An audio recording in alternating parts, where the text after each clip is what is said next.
नमस्कार दोस्तों, आप भी बिहार बोर्ड में टॉप करना चाहते हैं क्लास 10th या 12th में, तो सबसे पहले सिलेबस को खत्म करना है। सिलेबस को खत्म करने के बाद उसको एक अच्छे तरीका से उसको रिवीजन भी करना है और रिवीजन करने के बाद उसको PYQ भी बनाना है। तो इन सारी जानकारियां मैं इस वीडियो में आप लोगों को दूंगा, तो आप लोग इस वीडियो को एक अच्छे तरीके से देखते रहे, लास्ट तक देखें और वीडियो अच्छे लगे तो अपने दोस्तों को जरूर शेयर करें। तो चलिए, मैं बिना किसी देरी किए एक बेहतरीन सेशन में आप लोगों को स्वागत है और एक मोटिवेशन लाइन के साथ मैं आपको वीडियो स्टार्ट करूंगा और सारी चीज बताऊंगा।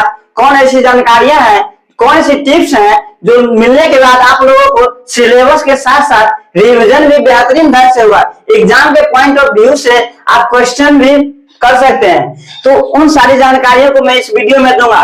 आप लोग वीडियो को इन तक बने रहे और वीडियो अच्छे लगे तो अपने दोस्तों को साथ शेयर जरूर कर दे। तो बिना किसी देरी किए हुए चलते हैं। मोटिवेशन लाइन क्या है? सफलता एक ट्रेन की तरह है। सफलता एक ट्रेन की तरह है जिसमें मेहनत, एकाग्रता, भाग आदि कई डिब्बे हैं, लेकिन इन सब डब्बों को आगे बढ़ाने वाला एक आत्मविश्वास है। इन सब को आगे बढ़ाने के लिए आत्मविश्वास है। अगर आपके अंदर आत्मविश्वास है तो आप किसी भी मंजिल तक जा सकते हैं। तो सबसे पहले मैं आपको बारीकी बारीकी से हर पॉइंट लाइन बाय लाइन समझा देता हूं। हाँ, तो सबसे पहले पहला पॉइंट क्या है, सिलेबस को हम कैसे देखें। तो सबसे पहले सिलेबस को 3 पार्ट में बांट देना है। ठीक है, क्या करना है दोस्तों, 3 पार्ट में सिलेबस को बांट देना है। कौन कौन?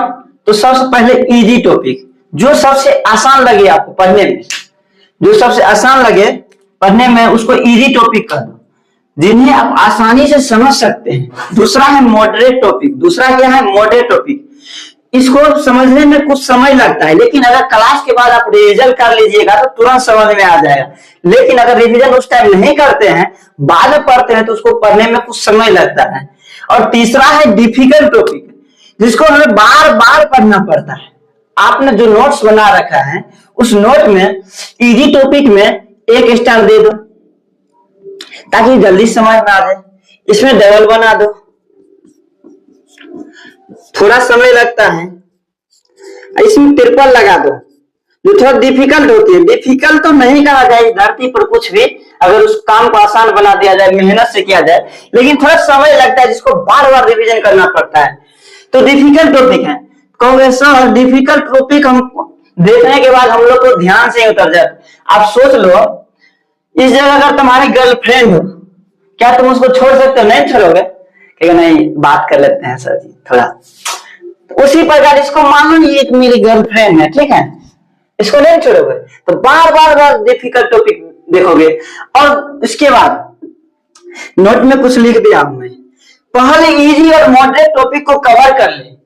क्यों पहले इजी और मॉडरेट टॉपिक को कवर कर ले?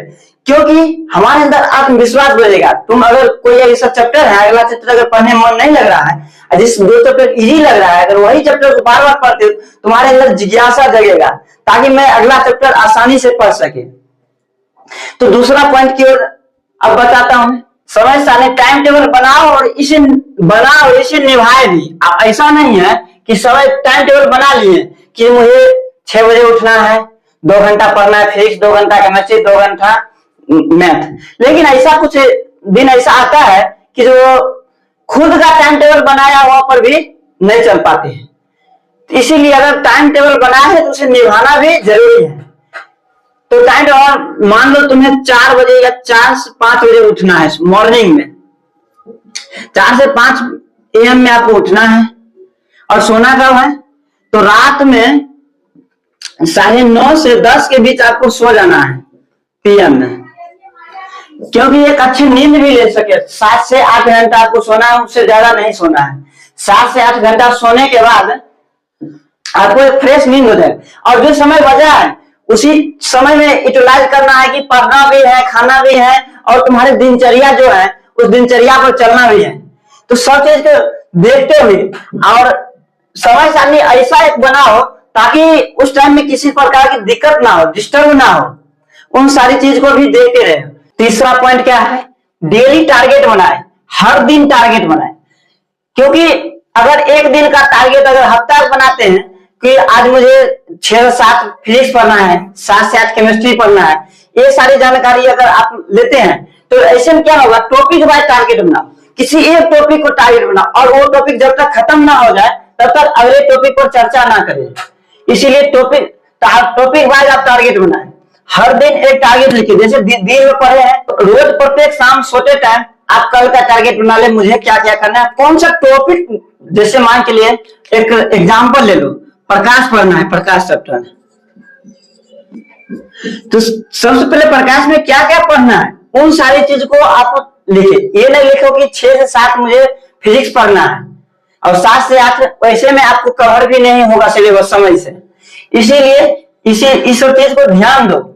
और उसके बाद टारगेट पूरा करने के बाद क्या क्या टारगेट तुम बनाए हो, कौन सा टॉपिक का टारगेट बनाए हो, उन सारी चीज को पूरा करने के बाद उसमें टिक लगाए।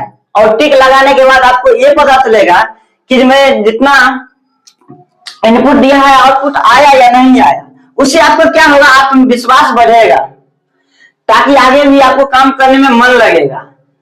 और इसके बाद में चौथा पॉइंट की ओर चलता है, सप्ताह में एक दिन रिवीजन डे रखिए। जैसे रविवार को भी छुट्टी मिलता है आप लोगों को।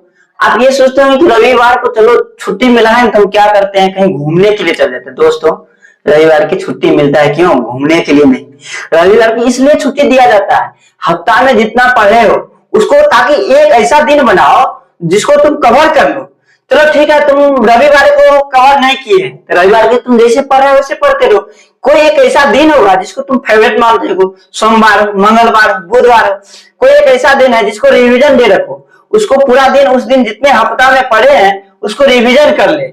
पूरे हफ्ते में जो पढ़े हुआ उसको रिवीजन कर ले। कोई एक ऐसा दिन बनाओ जिसमें रिवीजन, मॉक टेस्ट दे, 1 से 2 घंटा प्रत्येक दिन मॉक टेस्ट दे, ताकि आपको ये पता चले कि जो मैं आज जितना पढ़ा हूं क्या मुझे उतना मिल रहा है या नहीं मिल रहा है। हर एक दिन का क्लास को अगले दिन का आप टेस्ट एग्जाम समझे, ताकि मुझे एक बेहतरीन तैयारी करने का मौका मिले और 400 से 450 के आसपास मार्क्स ला सके। एक टॉपर लिस्ट में भी आप जा सकते हैं। और कब जा सकते हैं, जब आपने प्रत्येक दिन का पढ़ाई को अगले दिन का एग्जाम समझेंगे तब। ऐसे नहीं है कि कहीं सो रहे हैं, घूम रहे हैं, सोच रहे हैं चलो भाई हो जाएगा, आज नहीं तो कल, कल नहीं तो परसों, जीना है अब कई वर्षों। ऐसा नहीं करना है। ऐसा करना है कल करो सो आज, आज करो सो अब। ठीक है। हाँ, 5वां पॉइंट क्या है, स्मार्ट स्टडी। स्मार्ट स्टडी करें। आप वो सर स्मार्ट स्टडी क्या होता है? दोस्तों, स्मार्ट स्टडी करें। स्मार्ट स्टडी उसी को कहते हैं, अगर आपने आज 2 घंटा पढ़ रहे हैं, कल भी 2 घंटा पढ़ना है और परसों भी 2 घंटा पढ़ना है। ऐसा नहीं है आज 5 घंटा पढ़ लिए, कल 7 घंटा पढ़ लिए, परसों नहीं पढ़ेंगे, ऐसा नहीं है। उसी को स्मार्ट स्टडी। ओवर स्मार्ट मत करना। ओवर स्मार्ट मतलब आज 5 घंटा पढ़े हैं, कल 2 घंटा पढ़ेंगे, परसों 10 घंटा पढ़ेंगे, ऐसा नहीं करना है। अगर 2 घंटा पढ़े, पर डे 2 घंटा ही पढ़ना है। नोट्स को बार बार पढ़े। आपने खुद से जो नोट्स बनाए हैं उसको बार बार पढ़े। और हर विषय का नोट्स बहुत जरूरी है, और हर विषय का नोट्स अलग अलग बनाए, ताकि आपको एग्जाम के टाइम में तुरंत उसको रिवीजन कर ले, ताकि रिवीजन करने में बहुत आसानी रहे। प्रीवियस ईयर क्वेश्चन एग्जाम के दृष्टिकोण से लगाए। पिछले 10 साल के जिन्होंने एग्जाम लिया होगा और प्रीवियस ईयर क्वेश्चन होगा, उन सारे क्वेश्चन को अगर आप लगा लेते हैं तो आपको 450 मार्क्स गेन कर सकते हैं। क्योंकि बिहार बोर्ड का जो भी एग्जाम का लेवल है वो शायद अच्छे तरफ से अगर क्वेश्चन भी बना ले तो कहीं से कोई दिक्कत नहीं होगा स्टूडेंट को। लेकिन स्टूडेंट मेहनत करना नहीं जानते हैं, वो सिर्फ ये जानते हैं कि मुझे किसी भी तरीका से मार्क्स आ जाए। किसी भी तरीका से मार्क्स आ भी गए तो तुम्हारे पास नॉलेज ही नहीं है, ताकि तुम एक अच्छा मार्क्स, कोई कहीं पर कोई क्वेश्चन पूछ दिया जाए तो आप बता नहीं सकते हैं। पढ़ाई ऐसा करो कि जीवन में अगर मान के कुछ नहीं भी हुआ ना तो पढ़ा के भी अपना जिंदगी काट सकते हैं।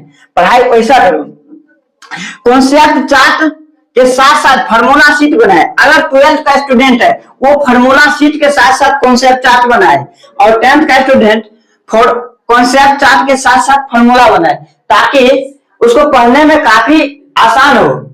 छठा क्या है, सोशल मीडिया एंड डिस्ट्रैक्शन को कंट्रोल करें। सोशल मीडिया को कैसे कंट्रोल करना है उसमें क्या कौन ऐसे चीज़ है जो सोशल मीडिया से हम दूर रहे? तो फ़ोन तो यूज करेंगे ही। आप कहोगे सोशल मीडिया से कैसे दूर रहे? अगर सोशल मीडिया को तुम यूज कर रहा है तो ठीक है, अगर सोशल मीडिया तुम्हें यूज कर रहा है तो काफ़ी दुख की बात है। कहोगे सर सोशल मीडिया हमको कैसे यूज कर रहा है? तो देख पगला, सोशल मीडिया कैसे यूज कर रहा है? अगर फ़ोन को तुमने खोला है क्यों? कुछ क्लास करने के लिए यूट्यूब, लेकिन यूट्यूब में क्लास नहीं करके रील्स स्क्रॉल कर रहे हैं, ये हो गया कि सोशल मीडिया तुम्हें यूज कर रहा है, तुम सोशल मीडिया को यूज नहीं कर रहा है। अगर तुम सोशल मीडिया को यूज कर रहे हो तो तुमको जिस चीज़ की ज़रूरत है पहले उस चीज़ को देखे हुए, अब देखने के जस्ट बाद मोबाइल को साइलेंट कर दोगे। मोबाइल का इस्तेमाल सिर्फ डाउट सॉल्विंग में करे, स्टडी के लिए। अगर तुम्हारे पास डाउट है तो उसको सोल्व कर ले, उसके बाद मोबाइल को साइलेंट करके रख दे। पढ़ाई के समय मोबाइल साइलेंट करके कहोगे नहीं सर गर्लफ्रेंड है कैसे सर? यही तो काफ़ी दुख की बात है। थोड़ा अगर कुछ आगे करने के लिए ना कुछ चीज़ को छोड़ना पड़ता है। राम को भी श्री राम बनने के लिए बहुत मेहनत करना पड़ा था दोस्त, ऐसा ही नहीं बन गया है जैसे तुम सोच रहे हो। इसीलिए तो थोड़ा इस सब चीज़ को दूर रहना है, गर्लफ्रेंड से दूर रहना है। कभी टॉपर और गर्लफ्रेंड के बीच ऐसा काम नहीं कि कोई एक काम कर सकते हो। अगर तुम टॉपर बन गए हो तो बाद में गर्लफ्रेंड बहुत मिल सकती है, नहीं तो पहले अगर गर्लफ्रेंड है तो बाद में अगर कोई और टॉपर बन गया तो उससे कोई और ले जाएगा। ठीक है, तो उसके बाद सातवां मोटिवेशन बनाए रखिए। अगर किसी का फोन में मोटिवेशन सुन के अगर आप मोटिवेट हैं, वो आपका मोटिवेशन नहीं है दोस्त। हर दिन का मोटिवेशन खुद का मोटिवेशन रहना चाहिए। टॉपर के लिए खुद का मोटिवेशन होना चाहिए, मैं टॉपर हूँ, टॉपर का स्टैंडिंग की तरह रहना चाहिए। एक टॉपर अगर किसी फोन का मोटिवेशन सुन के मोटिवेट है वो मात्र 2 दिन रह सकते हैं, काफ़ी है 2 दिन। हर महीने एक बार अपना लक्ष्य दोहराएं, मुझे टॉप करना है। क्या मैं कर सकता हूँ? क्लास टॉपर कोई भी हो सकता है, लेकिन दोस्त बोर्ड टॉपर तुम हो सकते हो, बस बशर्ते उस तरीका से मेहनत करना पड़ेगा। अंतिम मंत्र है Kaushal sir, consistency is the key more important than intelligence. रोज पढ़ो, थोड़ा पढ़ो, लेकिन मन लगा कर पढ़ो। इस चीज को आप लोग बाकायदा ध्यान रखेंगे कि मुझे रोज पढ़ना है, लेकिन कभी एब्सेंट नहीं करा। पढ़ाई के साथ कोई भी काम में समझौता नहीं है। और मैं लास्ट में आपको एक मोटिवेशन लाइन, बेहतर से बेहतर की तलाश करो, मिल जाए नदी तो समुंदर की तलाश करो, टूट जाए पत्थर की चोट से शीशा, टूट जाए पत्थर ऐसा शीशा तलाश करो। तो दोस्तों अगर आप लोगों को वीडियो पसंद आए तो अपने दोस्तों के साथ शेयर जरूर करना, और आगे के लिए किसी भी टॉपिक के लिए अगर वीडियो ज़रूरत है तो कमेंट सेक्शन में कमेंट जरूर करना। जय हिंद दोस्त।